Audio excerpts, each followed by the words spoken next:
Pejam celik. Sekejap aja kita dah nak masuk bulan Ramadan. Cepat sungguh masa berlalu kan?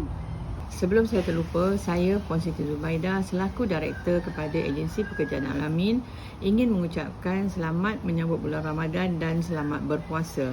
Tak lupa juga pada semua majikan, staf saya, Puan Freda, Cik Farah, Haziq dan lain-lain, termasuk pembantu rumah.